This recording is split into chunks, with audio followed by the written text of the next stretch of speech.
क्या कर रहे थे हम लोग? वही जो करते कहते और सुनते चले आ रहे हैं कि जब वक्त होता है तो एहसास नहीं होता, और जब एहसास होता है तो वक्त नहीं होता। मैं साबिर अली और आप देख रहे हैं ILCC अली क्लासेस, जो अलीगढ़ बेस्ड नीट जेई का रेजिडेंशियल कोचिंग क्लास है। साथ ही AMU जामिया और दूसरे यूनिवर्सिटी के दूसरे एंट्रेंस की भी तैयारी कराते हैं, जैसे 9th है, 6th है, 11th है, diploma engineer, BSc nursing, CET CUT paramedical वगैरह वगैरह तैयारियाँ होती हैं। तो वो लोग, जो लोग तैयारी करना चाहते हैं, कांटेक्ट कर सकते हैं। ऑफलाइन ऑनलाइन दोनों मोड अवेलेबल है। ऑफलाइन में लोकल बच्चे तो आके एंट्रेंस की तैयारी करते ही है, लेकिन ऑफलाइन ऑनलाइन में आप अलीगढ़ के बाहर हिंदुस्तान के किसी कोने से या हिंदुस्तान के बाहर किसी दूसरी कंट्री से भी अगर अलीगढ़ जामिया के एंट्रेंस की तैयारी करना चाहते हैं तो आप हमारे ऑनलाइन प्लेटफॉर्म पर जुड़ सकते हैं और अपने आप को अलीगढ़ के क्वालिफाइड एंड एक्सपीरियंस टीचर के अंडर में तैयारी कर सकते हैं। ठीक है। साथ ही हमारे चैनल को सब्सक्राइब कर लें, क्योंकि इस यूनिवर्सिटी के जितने भी इन्फॉर्मेशन आते रहते हैं हम लोग उसको अपडेट करते रहते हैं। तो अगर आप यूनिवर्सिटी के इन्फॉर्मेशन से अपडेट रहना चाहते हैं तो हमारे चैनल को सब्सक्राइब कर लें। साथ ही इस पर हम लोग बहुत सारे रिकॉर्डेड लेक्चर भी अपलोड करते रहते हैं, जो आपके लिए बहुत फ़ायदेमंद है एंट्रेंस की तैयारी के लिए। ठीक है। हम लोग कर रहे थे chemistry class 9th atomic structure, और ये चैप्टर कंप्लीट कर चुके हैं। आज हम लोग उसके आगे जो एक्सरसाइज के कुछ क्वेश्चंस हैं, जो अच्छे क्वेश्चंस हैं, उनको हम लोग करने जा रहे हैं। तो हमने जो क्वेश्चन एक्सरसाइज के हैं उसे मैं करके लिखता हूँ, समझाता हूँ, करके दिखाता हूँ। ठीक है। क्या है उसे पहले हम लोग करते हैं। ठीक है। ये हमने क्वेश्चन लिख दिया। क्वेश्चन नंबर 7 एक्सरसाइज का NCERT के बुक का जो एक्सरसाइज के क्वेश्चंस हैं उसमें ऊपर से जो 1 2 3 4 5 6 आसान क्वेश्चन है, डेफिनेशन टाइप के क्वेश्चन है। तो मैंने ये 7 क्वेश्चन नंबर में ठीक लगाया था और कि ये क्वेश्चन को एक्सप्लेन करना। तो क्या है ये मैं पहले समझाता हूँ फिर करके दिखाता हूँ। Define valency taking example of silicon and oxygen. Valency को डिफाइन करिए और बताइए कि सिलिकॉन का कितना वैलेंसी होता है, ऑक्सीजन का कितना वैलेंसी होता है। तो वैलेंसी तो हमने बताया था, number of electron required to complete its outer most shell either by gaining, losing और sharing the electron is called valency. या तो इलेक्ट्रॉन लॉस करके आउटर शेल कंप्लीट, या गेन करके आउटर शेल कंप्लीट करे, या शेयर करके करे। ठीक है। और हमने ये भी बताया था कि जिसके आउटर शेल पे 1 2 3 4 इलेक्ट्रॉन होते हैं उनकी वैलेंसी यही होती है, और जिनके आउटर शेल पे 5 6 7 होते हैं उनको 8 में से जो वैलेंस इलेक्ट्रॉन है उनको माइनस कर देते हैं, तो वैलेंसी आ जाता है। तो पहले तो हम लोग देखते हैं सिलिकॉन। सिलिकॉन का एटॉमिक नंबर कितना है, कॉन्फ़िगरेशन लिखते हैं, और इसी तरह से ऑक्सीजन भी है तो ऑक्सीजन का एटॉमिक नंबर कितना और वैलेंस निकालते हैं। तो सॉल्यूशन कर रहे हैं। ठीक है। एटॉमिक नंबर ऑफ सिलिकॉन कितना होता है, याद है आप लोग को, 14। कॉन्फ़िगरेशन लिखेंगे तो 2 8 4 हो जाएगा। आउटर शेल पे 4 इलेक्ट्रॉन है। ठीक है। तो इसकी वैलेंसी कितनी हो जाएगी, वैलेंसी ऑफ सिलिकॉन, ठीक है ना, वैलेंसी ऑफ सिलिकॉन 4 आ जाएगा ये। ठीक है ना, डायरेक्ट हमने बताया था उसमें लेक्चर में जाके देखेंगे कि जिसके आउटर शेल पे 1 जिसके आउटर शेल पे 1 2 3 और 4 इलेक्ट्रॉन होता है तो वो डायरेक्ट वही वैलेंसी कहलाता है। जितने वैलेंस इलेक्ट्रॉन्स होते हैं उसी को वैलेंसी भी कहते हैं। वैलेंस इलेक्ट्रॉन मतलब number of electron present on the outer most shell is called valence electron, तो उसी को वैलेंसी बोलते हैं। लेकिन जिसका आउटर शेल पे 5 6 7 इलेक्ट्रॉन होते हैं वैलेंस इलेक्ट्रॉन, तो उसकी वैलेंसी जो होता है ना, निकालने के लिए 8 में से माइनस करते हैं। अब ऑक्सीजन का देखते हैं, ऑक्सीजन का एटॉमिक नंबर कितना है। ठीक है। एटॉमिक नंबर ऑफ ऑक्सीजन कितना होता है, ये 8 है। ऑक्सीजन का एटॉमिक नंबर 8 है। कॉन्फ़िगरेशन लिखेंगे, कैसे लिखेंगे, 2 6। तो यहाँ पे देखिए वैलेंस इलेक्ट्रॉन 6 है, यानी 5 यानी 4 से ज़्यादा है। तो इसकी जो वैलेंसी निकालते हैं, वैलेंसी ऑफ ऑक्सीजन कितना आ जाएगा, वैलेंसी ऑफ ऑक्सीजन क्या हो जाएगा, 8 माइनस ये 6, ये वैलेंस इलेक्ट्रॉन था ना, 8 में से 6 को माइनस कर लेंगे तो वैलेंसी हो जाएगा 2। ठीक। तो ऑक्सीजन की वैलेंसी है 2 और सिलिकॉन की वैलेंसी है 4। वैसे जो हम लोग माइनस करके निकालते हैं तो उसको हम लोग माइनस में भी दिखा सकते हैं। माइनस का मतलब ये इलेक्ट्रॉन गेन करता है। ठीक। कितनी बात समझ में आया क्वेश्चन। आगे चलते हैं, अगला क्वेश्चन देखते हैं। जो हमने टिक लगा रखा, वो हमने जो क्वेश्चन अक्सर अच्छे हैं तो उसको हमने टिक लगा रखा एक्सरसाइज से, उसी को हम बताते हैं, ठीक है ना। तो अब अगला क्वेश्चन हम लोग लिखने जा रहे हैं। अगला क्वेश्चन दे रखा है इसमें, क्वेश्चन नंबर, ठीक है, sodium ions has completely filled KNl shell, explain करना है। बहुत ही आसान है। सोडियम का एटॉमिक नंबर कितना, सोडियम का सोल्यूशन कर हम लोग, सोडियम का एटॉमिक नंबर कितना, atomic number of sodium N इसका है 11 होता है। इसका कॉन्फ़िगरेशन क्या होगा, 281, ये इसका कॉन्फ़िगरेशन होगा जो न्यूट्रल एटम होता है। लेकिन क्या हुआ कि यहाँ पे पॉजिटिव चार्ज है, इसका मतलब ये है कि इसने एक इलेक्ट्रॉन लॉस किया है। तो atom number of electrons on, number of electrons on sodium positive ions क्या आ जाएगा, एक इलेक्ट्रॉन जब चला गया तो इसके पास सिर्फ 10 इलेक्ट्रॉन है, 10 इलेक्ट्रॉन है। और यहाँ पे जैसे हम लोगों ने बनाया था, ये पहला शेल होता K, दूसरा शेल होता L, K L M, ऐसे होता है ना, ऐसे होता है N। तो K पे जो 2 इलेक्ट्रॉन, इसका कॉन्फ़िगरेशन लिखेंगे तो क्या लिखेंगे, पहले शेल पे 2 इलेक्ट्रॉन आ जाएगा और दूसरे पे 8 इलेक्ट्रॉन आ जाएगा। तो K पे 2 है, L पे 8 है, और इस तरह से ये 2 शेल KNl कंप्लीट है, ठीक है। ये इस तरह से दे रखा है। कितनी बात समझ में, यहाँ तक समझ में आ गया। ये पॉजिटिव चार्ज का मतलब इलेक्ट्रॉन लॉस हो गया है, जितना पॉजिटिव चार्ज है उतना इलेक्ट्रॉन लॉस हो गया है। नेगेटिव चार्ज का मतलब इलेक्ट्रॉन गेन किया है, जितना नेगेटिव चार्ज है उतना इलेक्ट्रॉन को गेन किया है। अगर एक नेगेटिव है तो एक इलेक्ट्रॉन गेन किया, 2 नेगेटिव है तो 2 इलेक्ट्रॉन गेन किया है। गेन किया तो जितना पहले से उसका एटॉमिक नंबर था, वो जितना नेगेटिव चार्ज है उसको और प्लस कर लिए, उतना टोटल नंबर ऑफ इलेक्ट्रॉन्स हो जाएंगे।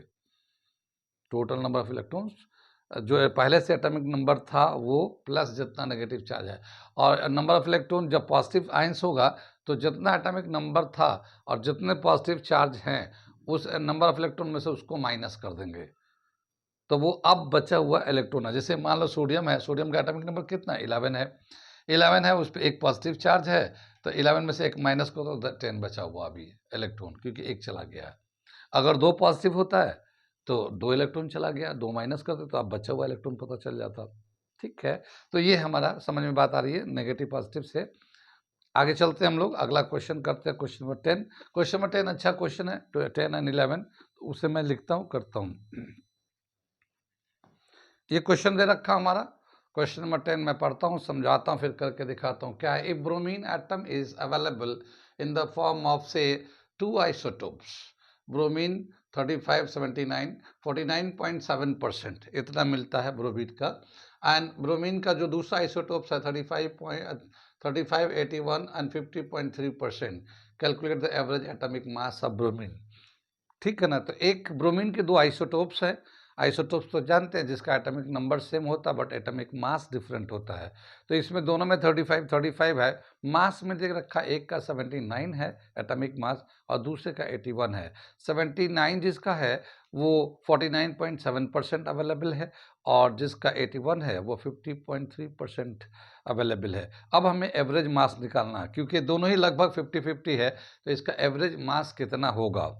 एवरेज मास निकालने का एक हम लोगों ने क्लोरीन का निकाला था। कैसे निकालते हैं, जितना परसेंटेज अवेलेबल होता है तो जो उसका ब्रोमीन का जो एटॉमिक मास है, मास को उसका परसेंटेज जो अवेलेबिलिटी है उसको मल्टीप्लाई कर देते हैं और दोनों को प्लस करके एवरेज निकल के आ जाता है।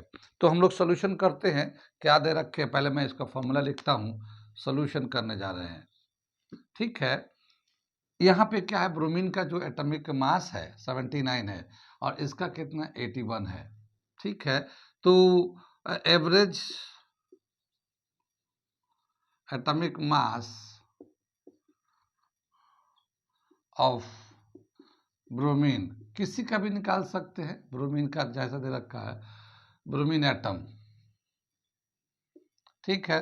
तो जितना इसका एटॉमिक मास है एक आइसोटोप्स का, तो atomic mass of first isotopes, atomic mass of first isotopes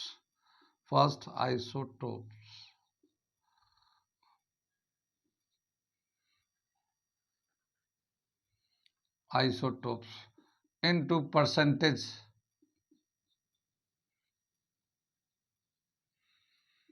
plus atomic mass of second isotopes into percentage। ठीक है। अब जैसे इसमें इसका दे रखा एटॉमिक मास 79 है और इसका परसेंटेज कितना 49.7%। ये इस तरह से हम लोगों ने मल्टीप्लाई कर दिया। फिर इसके बाद दूसरा जो है ब्रोमीन है, इसका एटॉमिक मास है 81 और इसका 50.3% है, तो ये हमारा परसेंट का नीचे ले लिया। ठीक है, इसको हम लोग मल्टीप्लाई कर देते हैं, इससे भी मल्टीप्लाई कर देते हैं तो कितना वैल्यू आ जाएगा ये। ठीक है, तो ये 79 है, उसको 49.7 से मल्टीप्लाई करेंगे तो ये आ जाएगा 3926.3, नीचे 100 था तो 100 आ गया। 81 को 50.3 से मल्टीप्लाई करेंगे तो 4074.3 आ जाएगा, नीचे 100 था ये आ गया। 100 तो एलसीएम आएगा, सेम एलसीएम आ जाएगा, तो फिर क्या आ जाएगा, इन दोनों को प्लस कर देते हैं हम लोग। ठीक है, तो क्या आ जाएगा ये 100 तो सेम एलसीएम आ जाएगा और ये आ जाएगा 3926.3 प्लस 4074.3। इन दोनों को प्लस करेंगे तो ये 800.3 अपॉन 100 आ जाएगा और इसको 100 से डिवाइड कर देंगे तो 80.003 ये आएगा हमारा एवरेज एटॉमिक मास ब्रोमीन का। कितनी बात समझ में आई? ये हमारा एवरेज एटॉमिक मास आ गया। इसका जो तरीका है, जितना उसका एटॉमिक मास होता है आइसोटोप्स का, उसको कितना परसेंट मिलता है उससे मल्टीप्लाई कर देते हैं। ठीक है, इसी तरह से दूसरा जो था उसको भी मल्टीप्लाई कर दिया और इसको हमें ये वैल्यू आ गया मल्टीप्लाई, इसको ये आ गया, इसको कर दिया, दोनों को प्लस करके डिवाइड कर दिया 80 पॉइंट। ये एनसीईआरटी का क्वेश्चन है, बुक का क्वेश्चन है, तो इसलिए मैं करा रहा हूँ कि कभी कभी डायरेक्टली एनसीईआरटी के बुक के क्वेश्चन आ जाते हैं, एक्सरसाइज के भी, एग्जाम्पल के भी। तो जो एग्जाम्पल में क्वेश्चन होते हैं या एक्सरसाइज के क्वेश्चन होते हैं वो तो आपको करके रखना ही रखना है। अगर हो सके तो आंसर भी थोड़ा सा ध्यान में रखें, वो इसलिए कि जब वो क्वेश्चन आएगा तो आप उसको करने के लिए टाइम यूज़ नहीं करेंगे, टाइम बच जाएगा आपका। ठीक है, तो इस तरह से जैसे 80.003 इस क्वेश्चन का, ये ब्रोमीन का दे रखा, तो अगर ये डेटा या क्वेश्चन समझ में आ रहा है तो आपको ये आंसर याद रखने में कोई मुश्किल नहीं है। मैं याद रखने का मतलब ही नहीं है, इससे आपको टाइम बच जाएगा, कैलकुलेशन करने का टाइम बच जाएगा, क्योंकि आपका वहाँ टाइम बहुत प्रीसियस है टेस्ट में। कितनी बात में आगे चले। इसी तरह से दूसरा दूसरा क्वेश्चन भी दे रखा 11 नंबर क्वेश्चन, वो भी मैं करता हूँ, पहले लिखता हूँ, समझाता हूँ, फिर करके दिखाता हूँ। ठीक है, नोट कर लीजिए इसको। ये है क्वेश्चन नंबर 11। मैं पढ़ता हूँ, समझाता हूँ, फिर करता हूँ। क्या है ये? The average atomic mass of a sample of an element X is 16.2 U. What are the percentage of isotopes X 8 16 and X 8 18 in the sample? क्या बताया कि एक एलिमेंट है, उसका दो आइसोटोप्स है और आइसोटोप्स का जो दे रखा है एटॉमिक नंबर 8 है, एटॉमिक मास 16 है, और दूसरे का एटॉमिक नंबर 8 है, एटॉमिक मास 18 है, और इसका जो एवरेज एटॉमिक मास आ रहा 16.2 आ रहा है। तो किस परसेंट में ये दोनों आइसोटोप्स अवेलेबल हैं, यानी पहला वाला जो आइसोटोप्स है वो कितना परसेंट है और दूसरा वाला जो आइसोटोप्स है वो कितना परसेंट है, ये दे रखा है ये। ठीक, सवाल समझ में आया? दोनों का अलग अलग परसेंटेज बताना, कितना परसेंट पहला वाला आइसोटोप्स मिल रहा है और कितना परसेंट दूसरा वाला आइसोटोप्स मिल रहा है। ठीक, इसको हम लोग करते हैं सोल्यूशन, और हम लोग जो यहाँ पे दे रखा है एवरेज एटॉमिक मास, पहले मैं लिख देता हूँ, एवरेज एटॉमिक मास कितना दे रखा है 16.2 U दे रखा है ये। ठीक है, हम लोग जो पहला आइसोटोप्स है और ये दूसरा आइसोटोप्स है, तो पहले को मान लेते हैं कि ये X% अवेलेबल है। ठीक है, let first isotope X 8 16 is X%। ठीक है ना, इज X%। ये वाला जो आइसोटोप्स है वो X% है। नाउ the second isotope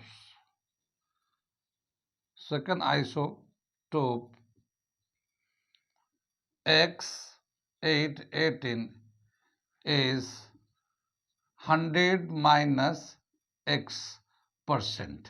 जाहिर है दोनों मिला के 100% होते हैं, तो जब ये x% है तो दूसरा 100 में से x माइनस कर दो, जितना बचेगा वो उतना परसेंट होगा दूसरा वाला। कितनी बात समझ में आई? ये लाइन समझ में आया? तो पहले वाले को हम लोगों ने x% ले लिया और दूसरे वाले को 100 माइनस x% ले लिया। अब दोनों का जो एवरेज मास निकालने का एवरेज एटॉमिक मास निकालने का जो तरीका है कि mass of first isotopes into percentage plus mass of second isotopes, atomic mass of second isotopes into percentage is equal to average atomic mass. यही होता ना हमारा, ठीक। जैसे एवरेज एटॉमिक मास जो है, एटॉमिक मास जो होगा वो है मास of first isotopes first into percentage, ठीक है ना, इनटू परसेंटेज, तो यहाँ तो x% है तो x% ले लिया, ऐसी plus mass of second into percentage यानी 100 माइनस x%, 100 माइनस x%, ये हमने परसेंटेज का साइन लगा दिया, ठीक। यहाँ पे जो दे रखा है एवरेज एटॉमिक मास 16.2 दे रखा है। ये फर्स्ट वाले का एटॉमिक मास कितना है 16, और 16 को हम लोग ने x% से मल्टीप्लाई कर दिया। दूसरे का मास है 18 और 18 को 100 माइनस x% से मल्टीप्लाई कर दिया। परसेंटेज जो है ना, हम लोग चाहें तो इसको परसेंटेज को हटा के नीचे 100 लगा देते हैं, ठीक है ना, ये भी परसेंटेज हटाकर नीचे 100 लगा देते हैं, ठीक है ना। दोनों का एलसीएम निकालेंगे तो 100 आ जाएगा, फिर ऊपर का करते हैं। ये मैं क्वेश्चन को मिटा दूं क्योंकि थोड़ी जगह चाहिए। यहाँ तक समझ में आ रहा है? ये सब यहाँ पे दे रखा है, ये 16.2 तो ऐसे ही रहेगा, और ये लेंगे 16x अपॉन 100, और ये जो ब्रैकेट है इसको मल्टीप्लाई करके खोल देते हैं, बल्कि एलसीएम ले लेते हैं हम लोग इसका।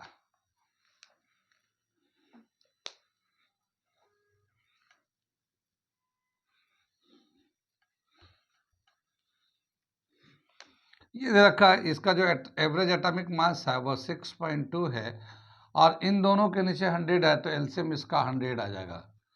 ये आ जाएगा 16x प्लस ये 18 इंटू 100 माइनस x, ठीक है। इसको 18 से मल्टीप्लाई करके जब ब्रैकेट को खोलेंगे तो क्या मिलेगा, 16x plus 1800 minus 18x, 18x upon 100।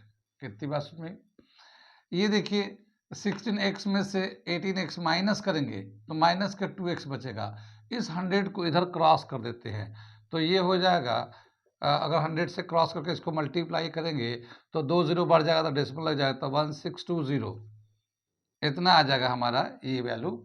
और यहाँ से बचेगा 1800 माइनस 2x, ये वहां से बचेगा, 16x में से माइनस जाएगा 18x तो 2x माइनस के बच जाएंगे, 2x को उधर लाते हैं और इस नंबर को उधर ले आते हैं, तो क्या मिलेगा हमें, 2x is equal to 1800 minus 1620, ठीक है।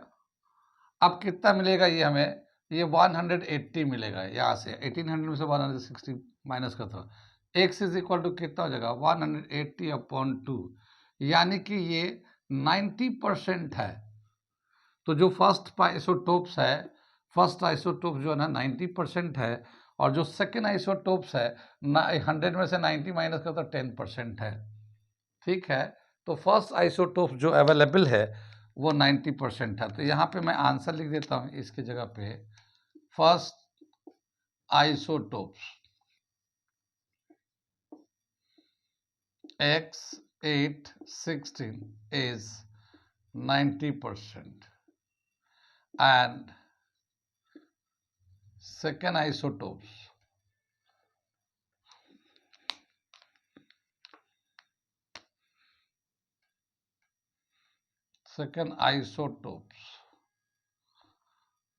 x8 18 is 10%।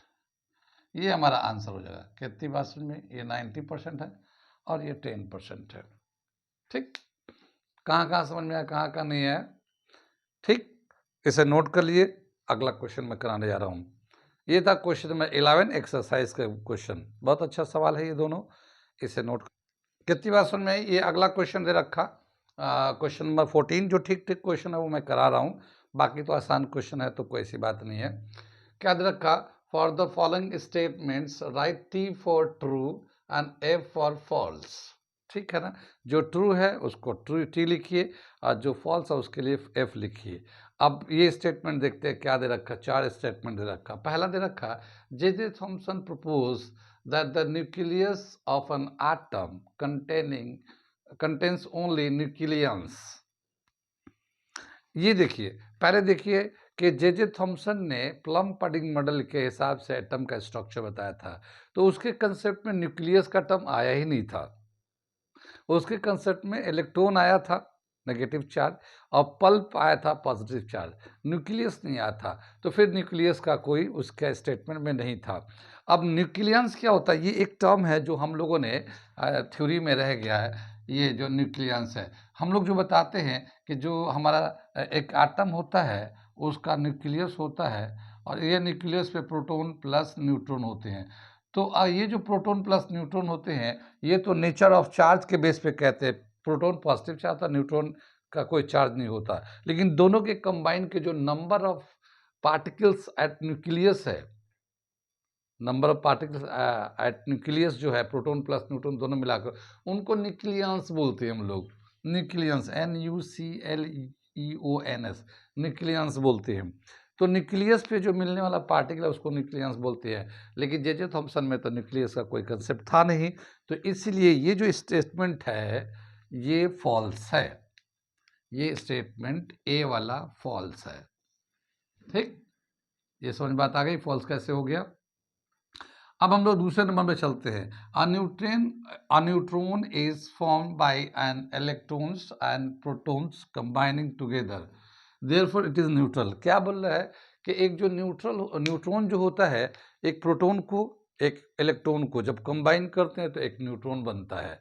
और चूंकि एक प्रोटॉन पॉजिटिव चार्ज था, इलेक्ट्रॉन नेगेटिव चार्ज था, दोनों इक्वल होते हैं, अपोजिट होते हैं, इसलिए न्यूट्रॉन जो है ना एक न्यूट्रल पार्टिकल है। क्या ये स्टेटमेंट सही है? आप बताइए। नहीं है, न्यूट्रॉन ऐसे नहीं बनता, प्रोटॉन और इलेक्ट्रॉन को मिला के नहीं बनता। तो इसका मतलब क्या हुआ कि ये स्टेटमेंट भी फॉल्स है। ये स्टेटमेंट भी फॉल्स है।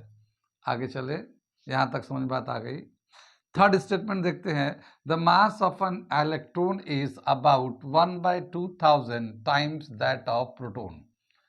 एक इलेक्ट्रॉन का जो मास है 1/2000 टाइम्स ऑफ प्रोटॉन के बराबर है। ये सही है या नहीं, आप भी बताइए। हम लोगों ने थ्योरी में किया है कि एक प्रोटॉन का जो मास होता है 2000 इलेक्ट्रॉन के मास के बराबर होता है। अगर हम लोग इसको लिख के देखना चाहते हैं तो ऐसे लिखेंगे, यानी कि mass of proton is equal to 2000 mass of electron है। अब यहाँ पे एक इलेक्ट्रॉन का अगर मास लेते हैं, mass of one electron is equal to, ये इधर आ जाएगा, तो 1/2000 मास ऑफ प्रोटॉन। तो ये इस तरह से लिखेंगे, और ये यही कह रहा है मास ऑफ इलेक्ट्रॉन जो है 1/2000 times of mass of proton है। इसका मतलब ये कि ये स्टेटमेंट ट्रू है। ये स्टेटमेंट ट्रू है। तो सी वाला जो स्टेटमेंट है ये ट्रू है। सी स्टेटमेंट ट्रू है। ये कितनी बात समझ में आई? अब 4 का देखते हैं। An isotopes of iodine is used for making tincture iodine which is used as medicine। ठीक है, देखिए आयोडीन को हम लोग अब मिलाकर बनाते हैं। एक आइसोटोप्स का जो आयोडीन होता है, आयोडीन का जो आइसोटोप्स होता है उसको हम लोग टिंचर आयोडीन बनाते हैं। टिंचर आयोडीन का नाम सुना है? ये अल्कोहल में आता है। आयोडीन में सर्टेन अमाउंट ऑफ अल्कोहल मिलाते हैं तो टिंचर आयोडीन होता है। ठीक है, तो वो अल्कोहल में है। वो ये दे रखा है चैप्टर में। तो कार्बन कंपाउंड में तो यहाँ पे मेडिसिन में यूज़ होता है, लेकिन आइसोटोप्स का जो है टिंचर आयोडीन कहलाता है। An isotopes of iodine is used for making tincture iodine which is used as medicine। ठीक है, आयोडीन के बारे में हमारे पास बोला कि एक आइसोटोप्स का जो आयोडीन होता है, आयोडीन का जो आइसोटोप्स होता है वो हमें टिंचर आयोडीन बनाकर मेडिसिन में यूज़ करते हैं, लेकिन हमें टिंचर आयोडीन के बारे में बताया नहीं है स्ट्रक्चर ऑफ एटम में। यहाँ पे बोला कि आयोडीन का जो एक आइसोटोप्स है वो ग्वाइटरीनियस थ्रोट वाली जो प्रॉब्लम है उसके लिए हम लोग यूज़ करते हैं, ग्वाइटर के ट्रीटमेंट के लिए यूज़ करते हैं। तो इसका मतलब ये है कि ये स्टेटमेंट भी फॉल्स है, ये स्टेटमेंट भी फॉल्स है। हम लोग ग्वाइटर में आयोडीन के आइसोटोप्स को यूज़ करते हैं, आयोडीन के आइसोटोप्स को ग्वाइटर के लिए यूज़ करते हैं ट्रीटमेंट। ठीक है, यहाँ तक समझ में आ गया? कोई डाउट तो नहीं है? बहुत अच्छा सवाल है ये, कोई डाउट हो तो पूछ लीजिए। जैसे इसमें पूछ सकता which of the following statement is correct, A B C D, कौन सा इसमें से स्टेटमेंट करेक्ट है? तो सी आंसर हो जाएगा इसका। ठीक है, इसमें तो ट्रू फॉल्स बोला है, लेकिन यही सवाल को अगर बनाना चाहेगा तो पूछ सकता है कि विच of the following statement is true, इसमें से कौन सा सही है। ठीक है, बहुत अच्छा सवाल है, नोट कर लिए। अगला क्वेश्चन मैं करने जा रहा हूँ। ठीक है, ये क्वेश्चन नंबर 15 हमने लिख दिया। क्या दे रखा है मैं पढ़ता हूँ, समझाता हूँ। Rutherford's alpha particle scattering experiment was responsible for the discovery of, यानी रदरफोर्ड ने अल्फा पार्टिकल बम्बार्डमेंट एक्सपेरिमेंट किया था, तो उससे कौन से, इसमें से कौन से चीज़ का डिस्कवर हुआ? एटॉमिक न्यूक्लियस का डिस्कवर हुआ, इलेक्ट्रॉन का डिस्कवर हुआ, प्रोटॉन का डिस्कवर हुआ, या न्यूट्रॉन का डिस्कवर हुआ? आप बताइए आंसर। आप लोग को तो मैंने थ्योरी में बताया था। कौन सा आंसर? ओके ओके, सही, बिल्कुल सही। ये एटॉमिक न्यूक्लियस का पता चला इसमें, ए करेक्ट है। क्योंकि इलेक्ट्रॉन का डिस्कवर जे थॉमसन ने किया, प्रोटॉन का डिस्कवर गोल्डस्टीन ने किया, न्यूट्रॉन का डिस्कवर चैडविक ने किया, एटॉमिक न्यूक्लियस का डिस्कवर रदरफोर्ड ने किया, क्योंकि उसने बताया था कि सारे पॉजिटिव चार्ज एक स्मॉल स्पेस में, स्मॉल रीजन में कंसंट्रेट करता है, उसका नाम रखा न्यूक्लियस। तो इसका आंसर है न्यूक्लियस। कितनी बात समझ में आई? आगे चले हम लोग, समझ में बात आ रही है? नोट करिए, इसे मिटाऊंगा, अगला क्वेश्चन लिखूंगा। ये हम लोगों ने क्वेश्चन नंबर 16 लिख दिया, एक्सरसाइज का क्वेश्चन करा रहे हैं हम लोग। एनसीईआरटी जो एटॉमिक स्ट्रक्चर का एक्सरसाइज है उसके क्वेश्चन हम लोग करा रहे हैं। तो ये क्वेश्चन नंबर 16 मैंने लिख रखा, मैं पढ़ता हूँ, समझाता हूँ और बताता हूँ। आइसोटोप्स एन एलिमेंट है, एक एलिमेंट के जो आइसोटोप्स होते हैं, आइसोटोप्स तो जानते हैं ना, याद है, समझ में आ रही बात? Same atomic number but different atomic mass, isotopes. तो इसमें से बताना क्या होगा? द सेम फिजिकल प्रॉपर्टीज, क्या उनका फिजिकल प्रॉपर्टीज सेम होता है? डिफरेंट केमिकल प्रॉपर्टीज, क्या उनका केमिकल प्रॉपर्टीज डिफरेंट होता है? जो आइसोटोप्स होते हैं उनका केमिकल प्रॉपर्टीज डिफरेंट होता है, फिजिकल प्रॉपर्टीज सेम होता है। ठीक। सी बताया different number of neutrons, neutrons का नंबर डिफरेंट होता है, या फिर डिफरेंट एटॉमिक नंबर, या फिर एटॉमिक नंबर डिफरेंट होता है। इनमें से कौन सा सही है? देखिए, अगर हम लोग मान लो हम लोग आइसोटोप्स लिखते हैं, किसका लिख दूँ? कार्बन का लिख देता हूँ, तो कार्बन का लिख देता हूँ उसको समझने के लिए। तो ये कार्बन का एटॉमिक नंबर ये 6 है और मास 12 है, और ये 6 है, मास हम लोग ले लेते हैं 14। ये आइसोटोप्स लिख दिया। तो इसका सेम क्या है? दोनों का एटॉमिक नंबर सेम होता है, एटॉमिक मास डिफरेंट होता है। ठीक। तो डिफरेंट एटॉमिक नंबर ये सेम, डिफरेंट एटॉमिक नंबर ये गलत हो गया, एटॉमिक नंबर तो सेम होता है। Different number of neutrons, neutron different numbers होते हैं। ठीक है, ये है हमारा कार्बन का। तो ये दोनों का एटॉमिक नंबर सेम होता है, एटॉमिक मास डिफरेंट होता है।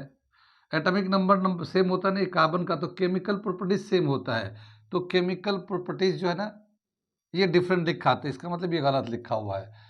ये केमिकल प्रॉपर्टीज तो सेम होता है मगर फिजिकल प्रॉपर्टीज डिफरेंट होता है, लेकिन यहाँ लिखा फिजिकल प्रॉपर्टीज सेम होता है, इसका मतलब ये दोनों स्टेटमेंट गलत उल्टा लिखा गया है। अब हमें बोला क्या? डिफरेंट एटॉमिक नंबर डिफरेंट होता है, नहीं नहीं सेम होता है। अब यहाँ पे लिखा है डिफरेंट नंबर ऑफ न्यूट्रॉन्स, ये 12 है, ये 14 है। तो अगर हम लोग इसमें न्यूट्रॉन निकालते हैं तो देखो इसमें जो है इलेक्ट्रॉन होगा, प्रोटॉन होगा, न्यूट्रॉन होगा। तो पहले वाले में इलेक्ट्रॉन 6 है, प्रोटॉन भी 6 है और न्यूट्रॉन भी 6 है। दूसरा वाला में इलेक्ट्रॉन 6 है, प्रोटॉन भी 6 है, मगर न्यूट्रॉन जो ना 8 होगा दूसरे वाले में। ठीक है, ये इलेक्ट्रॉन 6 है, इसमें भी 6 है, प्रोटॉन इसमें 6 है, पहले वाला में दूसरे में 6 है, न्यूट्रॉन पहले वाला में 6 है, दूसरे वाला में 8 है। तो ये वाला थर्ड वाला स्टेटमेंट बिल्कुल सही है। तो थर्ड वाला जो स्टेटमेंट है वो बिल्कुल सही है। आइसोटोप्स के अंदर न्यूट्रॉन अलग होने की वजह से उसका एटॉमिक मास अलग हो जाता है, लेकिन नंबर ऑफ इलेक्ट्रॉन सेम होते हैं, और नंबर ऑफ इलेक्ट्रॉन सेम होने की वजह से उसका केमिकल प्रॉपर्टीज सेम रहता है, लेकिन फिजिकल प्रॉपर्टीज डिफरेंट हो जाते हैं। फिजिकल प्रॉपर्टीज, क्योंकि वो ये जैसे हमने बताया था कार्बन 14 रेडियो एक्टिव होता है और ये हमारा कॉमन कार्बन है, ठीक है, लेकिन यहाँ फिजिकल सेम बोल रहा है, तो इसलिए ये भी स्टेटमेंट गलत है। तो सी वाला जो स्टेटमेंट है ये बिल्कुल सही स्टेटमेंट है। कितनी बात सुन रही? कोई डाउट तो नहीं, कुछ पूछना तो नहीं? अगर पूछना है तो पूछ लीजिए, ठीक है, वरना ऐसा नोट करिए, फिर अगला क्वेश्चन में कराता हूँ। ये अगला क्वेश्चन दे रखा है 17 number question. Number of valence electrons in chlorine negative ions are. इसके वैलेंस इलेक्ट्रॉन पे नंबर ऑफ वैलेंस इलेक्ट्रॉन कितना है क्लोरीन नेगेटिव पे, नेगेटिव आयंस है तो इस पे। क्लोरीन का वैसे एटॉमिक नंबर कितना होता है? क्लोरीन का एटॉमिक नंबर होता है 17, ठीक है, क्लोरीन का एटॉमिक नंबर होता है 17। कॉन्फ़िगरेशन लिखेंगे 287। तो ये जो वैलेंस इलेक्ट्रॉन है ये पहले शेल पे 2, दूसरे पे 8 और तीसरे पे 7 इलेक्ट्रॉन होता है। वैलेंस इलेक्ट्रॉन का डेफिनेशन कैसे देते हैं? Number of electron present on the outer most shell, यानी आउटर मोस्ट शेल पे कितना इलेक्ट्रॉन होता है उसी को हम लोग वैलेंस इलेक्ट्रॉन बोलते हैं। तो इसके नॉर्मल जब नॉर्मल होता तो इसके 7 इलेक्ट्रॉन होते हैं, लेकिन इस पर क्या हुआ है कि इसने एक इलेक्ट्रॉन जो है ना यहाँ नेगेटिव चार्ज आता है, यहाँ पे एक इलेक्ट्रॉन आया हुआ है, ये गेन किया है। तो जाहिर है जो गेन करेगा इलेक्ट्रॉन को वो कहाँ पे होगा? वो आउटर शेल पे ही होगा। तो आउटर शेल पे पहले से तो 7 था ही था, और एक इलेक्ट्रॉन इसने और कहीं से एक इलेक्ट्रॉन गेन किया है यहाँ पे। तो अब टोटल जो है 7 + 1 8 इलेक्ट्रॉन्स हो जाएंगे। तो वैलेंस इलेक्ट्रॉन कितने हो जाएंगे? 8। तो यहाँ पे दे रखा 16, ये 8, ये 17, ये 18। तो इसका आंसर हो जाएगा बी। बी आंसर हो जाएगा। 8 वैलेंस इलेक्ट्रॉन है। वैलेंस इलेक्ट्रॉन का मतलब होता है the electron number of electron present on the outer most shell. सबसे बाहर वाले शेल पे कितना इलेक्ट्रॉन है उसी को हम लोग वैलेंस इलेक्ट्रॉन बोलते हैं। तो जैसे नॉर्मल क्लोरीन में 7 इलेक्ट्रॉन तो रहता ही रहता है, और एक ये नेगेटिव आयंस दिखा रहा था, एक इलेक्ट्रॉन इसने कहीं से गेन किया है, तो 7 तो वो था इलेक्ट्रॉन पहले से, और एक ये हो गया 8 इलेक्ट्रॉन, तो इसका बैलेंस इलेक्ट्रॉन 8 हो गए। कितनी बात समझ में आ गया? ऐसे ही अगर मान लो कोई पॉजिटिव आयंस होता है तो कितना उसका होगा? तो जितना उसका पॉजिटिव होगा वैलेंस इलेक्ट्रॉन में से उतना माइनस कर देना। जैसे हम लोग नेगेटिव में इसको प्लस करते हैं, वैलेंस इलेक्ट्रॉन में जितना नेगेटिव चार्ज है उसको प्लस कर देते हैं तो वैलेंस इलेक्ट्रॉन हो जाता है, ठीक है ना। वैलेंस इलेक्ट्रॉन को हम लोग क्या करते हैं? वैलेंस इलेक्ट्रॉन, ठीक है, टोटल वैलेंस इलेक्ट्रॉन कितना हो जाएगा? Total valence electron. तो क्या होता है? Valence electron, valence electron plus negative ions, negative ions इसको प्लस कर देते हैं, प्लस नेगेटिव आयंस, या अगर पॉजिटिव आयंस है तो valence electron, valence electrons minus positive ions, ठीक है ना। पॉजिटिव आयन जितना होगा उतना माइनस कर देते, वो टोटल वैलेंस इलेक्ट्रॉन आ जाएगा ये, ठीक है। कितनी बात सुन में, इस तरह से आप कैलकुलेट कर सकते हैं। और अगर कोई भी नहीं है, कोई भी आयंस ना पॉजिटिव है ना नेगेटिव है, तो जितना उसका आउटर शेल पे है उतना तो है ही है, ठीक। समझ में आ गई बात? नोट कर लिए इसको। अगला क्वेश्चन मैं करने जा रहा हूँ। ये क्वेश्चन नंबर 18 दे रखा बुक का। विच of the following is the correct electronic configuration of sodium. इनमें से कौन सा सोडियम का इलेक्ट्रॉनिक कॉन्फ़िगरेशन है? करेक्ट इलेक्ट्रॉनिक कॉन्फ़िगरेशन कौन सा है सोडियम का? सबसे पहले तो इलेक्ट्रॉनिक कॉन्फ़िगरेशन लिखने के लिए हमें ये पता हो कि उसका एटॉमिक नंबर कितना हो, तो सोडियम का एटॉमिक नंबर कितना है? सोडियम का याद है, सोडियम का एटॉमिक नंबर होता है 11, ठीक है। एटॉमिक मास 23 लेते हैं तो, ठीक है। तो इसका एटॉमिक नंबर 11 है। इसमें से कौन सा इलेक्ट्रॉनिक कॉन्फ़िगरेशन होगा? कर लेंगे आप लोग, इसे बताऊं? ये जो है ना, डी आंसर है इसका, ठीक। आप खुद से समझ लीजिएगा, ठीक है। इतना तो समझ में आ ही गया होगा, ठीक। यहाँ पे आ गया। इसको आगे चलते हैं, अगला क्वेश्चन करते हैं। ये हमारा दे रखा एक्सरसाइज का आखिरी क्वेश्चन, क्वेश्चन नंबर 19, और ये एक टेबल के फॉर्म में है। क्या दे रखा? Complete the following table. इस टेबल को जो इन्फॉर्मेशन दे रखा है उसको, इन्फॉर्मेशन को देखें और जहाँ जहाँ जो चीज़ की ज़रूरत है, जहाँ ब्लैंक छोड़ा गया उसे फिल करना है। यहाँ पे क्या दे रखा है? पहले ये हेडिंग देखते हैं, एटॉमिक नंबर। ये कॉलम में एटॉमिक नंबर है। मास नंबर यानी टोटल मास कितना होता है वो निकालना है। नंबर ऑफ न्यूट्रॉन्स किसी में कितना है, जो एलिमेंट है उस पर न्यूट्रॉन कितना है। नंबर ऑफ प्रोटॉन्स इसमें बताना है, नंबर ऑफ इलेक्ट्रॉन्स बताने हैं, और इसमें स्पीसीज का नाम बताना है। तो ये इस तरह से 6 कॉलम दे रखा है, 1 2 3 4 5 6 कॉलम दे रखे हैं, ठीक। ये सवाल समझ में आ गया? इस कॉलम को फिल करना है, इस कॉलम को सभी को जहाँ जहाँ ब्लैंक छोड़ दिया गया उसे फिल करना है। आगे चले हम लोग। अब हम जैसे पहले वाले लाइन में चलते हैं। यहाँ पे जो एटॉमिक नंबर है वो 9 है। एटॉमिक नंबर किसको बोलते हैं? नंबर ऑफ इलेक्ट्रॉन्स को बोलते हैं, या नंबर ऑफ प्रोटॉन का बोलते हैं। नंबर ऑफ न्यूट्रॉन कितना है? यहाँ 10 है, ठीक है। तो देखो, एटॉमिक नंबर अगर 9 है यानी नंबर ऑफ इलेक्ट्रॉन 9 है, तो नंबर ऑफ प्रोटॉन कितना हो जाएगा? नंबर ऑफ प्रोटॉन कितना हो जाएगा? मैं इसको ब्लैक से भर देता हूँ, ये भी 9 हो जाएगा। एटॉमिक नंबर अगर 9 है तो यहाँ पे नंबर ऑफ प्रोटॉन 9 हो जाएगा। नंबर ऑफ इलेक्ट्रॉन कितना हो जाएगा? 9 हो जाएगा। अब ये देखिए, नंबर ऑफ न्यूट्रॉन कितना है? 10, तो 9। अब मास नंबर किसको बोलते हैं? मास नंबर, मास, एटॉमिक मास किसको बोलते हैं? Proton plus neutron. प्रोटॉन जितना होता है और न्यूट्रॉन जितना होता है, दोनों को प्लस कर देते हैं तो वो मास नंबर हो जाता है। तो न्यूट्रॉन तो 10 है और 9 है प्रोटॉन, तो दोनों को प्लस करेंगे तो यहाँ पे आ जाएगा ये 19, ठीक है ना। ये 19 आ गया मास नंबर। कितनी बात सुनिए। और जिसका मास नंबर एटॉमिक नंबर 9 होगा, उसका वो कौन सा स्पीसीज होगा, उसका एलिमेंट का नाम क्या होगा? कौन सा एलिमेंट होता है जिसका एटॉमिक नंबर 9 होता है? याद है आप लोगों को? बताइए बताइए। वो होता है फ्लोरीन। फ्लोरीन का एटॉमिक नंबर 9 होता है, ठीक है।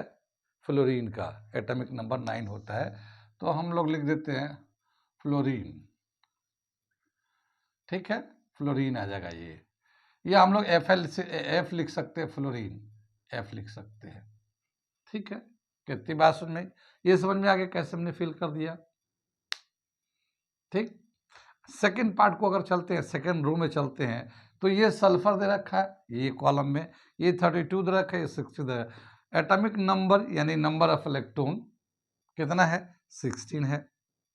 तो जब नंबर एटॉमिक नंबर 16 है तो नंबर ऑफ प्रोटॉन और नंबर ऑफ इलेक्ट्रॉन दोनों ही 16 होंगे, ये दोनों ही 16 होंगे। तो ये हम लोग, प्रोटॉन भी 16 है और इलेक्ट्रॉन भी 16 है ये, ठीक है ना। इलेक्ट्रॉन भी 16, सल्फर का एटॉमिक नंबर 16 होता है, ठीक। अब देखिए, ये जो है मास नंबर है, यानी प्रोटॉन प्लस न्यूट्रॉन दोनों मिलाकर 32 है। तो प्रोटॉन तो 16 है, तो 32 में से ये 16 माइनस करेंगे तो ये 16 जो ना, इसमें न्यूट्रॉन आ जाएगा, ये 16 न्यूट्रॉन आ जाएगा, और ये सल्फर आ गया। कितनी बात सुन में? ये फील किया, समझ में आ रहा है कैसे हम लोग फील कर रहे हैं इसको, ठीक है। आगे चले हम लोग। अगला हम लोग नेक्स्ट कॉलम को फिल करने जा रहे हैं, थर्ड वाले को, ठीक। तो कौन सा दे रखा उसे पहले चेक करते हैं। ये देखिए, मास नंबर 24 दे रखा है, यानी प्रोटॉन प्लस न्यूट्रॉन का जो टोटल करके है वो 24 है। यहाँ प्रोटॉन 12 है, तो प्रोटॉन जब 12 है तो यहाँ पे न्यूट्रॉन निकल के आ जाएगा, इसमें से 24 में से 12 माइनस कर देंगे तो यहाँ पे 12 आ जाएगा ये न्यूट्रॉन का। और जितना प्रोटॉन होता है उतना ही इलेक्ट्रॉन भी होता है, तो इलेक्ट्रॉन भी 12 हो जाएगा। ठीक है। और जितना एटॉमिक नंबर जिसका, यहाँ पे एटॉमिक नंबर क्या हो जाएगा, जितना इलेक्ट्रॉन होता है उतना ही एटॉमिक नंबर होता है। और एटॉमिक नंबर 12 होता है, उस एलिमेंट का नाम क्या है, मैग्नीशियम। Magnesium Mg, magnesium. कुछ समझ में बात आ रही है? याद किया होगा एटॉमिक नंबर तो आपको सब समझ में आ जाएगा, बिल्कुल आसानी से समझ में आ जाएगा। ठीक है ना। आगे चले हम लोग, अगला हम लोग फिल करते हैं, अगला ब्लॉक 4th नंबर कॉलम में। तो देखिए यहाँ पे 2 दे रखा है, ये मास नंबर है, यानी इसमें प्रोटॉन प्लस न्यूट्रॉन है। यहाँ 1 दे रखा है, यानी प्रोटॉन 1 है, तो न्यूट्रॉन कितना है, 2 में से 1 माइनस कर दिए, तो ये हमारा न्यूट्रॉन आ जाएगा 1 है, न्यूट्रॉन 1 है। जितना प्रोटॉन होता है उतना ही इलेक्ट्रॉन होता है, यानी एक प्रोटॉन है तो एक न्यूट्रॉन भी है। कितनी बात में इलेक्ट्रॉन भी है, और जितना इलेक्ट्रॉन होता है वही एटॉमिक नंबर कहलाता है। ये हमारा 1 आ गया, एटॉमिक नंबर है। और जिसका एटॉमिक नंबर 1 होता है वो हाइड्रोजन है, हाइड्रोजन। कितनी बात में हाइड्रोजन है इसका। ठीक, इसको वैसे ड्यूटेरियम बोलेंगे क्योंकि इसका मास नंबर जो है ना ड्यूटेरियम का है। ये हाइड्रोजन में तो हाइड्रोजन में तो ये हाइड्रोजन नहीं होगा, हाइड्रोजन में तो जो है ना उसका न्यूट्रॉन नहीं होता, तो हम लोग इसको नाम दे देंगे ड्यूटेरियम। ड्यूटेरियम, ड्यूटेरियम ले लिया इसका। ठीक है ना, नाम आ गया इसका ड्यूटेरियम। ये लास्ट कॉलम चलते हैं, ये 0 दे रखा है, ये 1 दे रखा है, ये 0 दे रखा है। नंबर ऑफ न्यूट्रॉन 0, यानी न्यूट्रॉन होता ही नहीं उसमें, वो हाइड्रोजन होता है। ये प्रोटॉन 1 दे रखा है, ये प्रोटॉन 1 है न्यूक्लियस पे, इलेक्ट्रॉन है ही नहीं, यानी इलेक्ट्रॉन उसका चला गया, क्योंकि हाइड्रोजन में एक इलेक्ट्रॉन होता है एक प्रोटॉन होता है, मगर जब इलेक्ट्रॉन चला ही गया तो उसके पास इलेक्ट्रॉन बचा नहीं, तो हम लोग एटॉमिक नंबर 1 बोल सकते हैं, इसका एटॉमिक नंबर 1 हो, क्योंकि नंबर ऑफ प्रोटॉन से भी डिफाइन करते हैं एटॉमिक नंबर को, नंबर ऑफ प्रोटॉन से भी डिफाइन करते हैं। तो इसका एटॉमिक नंबर 1 है, लेकिन यहाँ पे जो है ये इसका इलेक्ट्रॉन जो है नहीं, तो ये हाइड्रोजन जो है पॉजिटिव आयन चाहिए, हाइड्रोजन पॉजिटिव आयन है ये, क्योंकि एक हाइड्रोजन में एक प्रोटॉन तो होता है पर उसका इलेक्ट्रॉन नहीं होता, तो ये प्रोटॉन तो है इलेक्ट्रॉन नहीं है, और न्यूट्रॉन तो होता ही नहीं है। और यहाँ पे क्या है मास नंबर, तो इसका मास नंबर जो होगा हमारा 1 होगा ये। ठीक है, मास नंबर, क्योंकि न्यूट्रॉन प्लस प्रोटॉन मिलाकर, न्यूट्रॉन प्लस प्रोटॉन मिला के मास नंबर होता है, तो यहाँ पे प्रोटॉन है न्यूट्रॉन नहीं है, तो ये दोनों मिला के 1 आ जाएगा।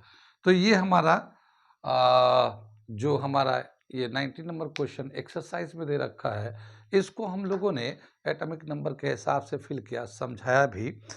इतनी बात समझ में तो आ गई, ये सारे एक्सरसाइज के जो अच्छे सवाल थे हमने करा दिए।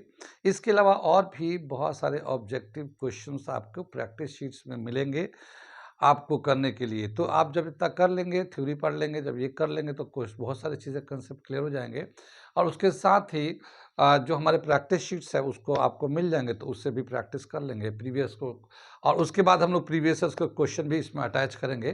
तो पहले इतना समझ लीजिए, फिर उसके बाद करेंगे, तो आगे बहुत सारे काम है, लेकिन पहले इसको समझ लीजिए। यहाँ पे आज आके एटॉमिक स्ट्रक्चर के एक्सरसाइज के क्वेश्चन कंप्लीट हो जाते हैं। बाकी हम लोग कंटिन्यू रखेंगे, आगे बहुत सारे काम है अभी इसमें, तो अभी बहुत सारे काम है, मगर ये एक्सरसाइज का काम खत्म हो गया, एटॉमिक स्ट्रक्चर 9th क्लास। ठीक, ओके।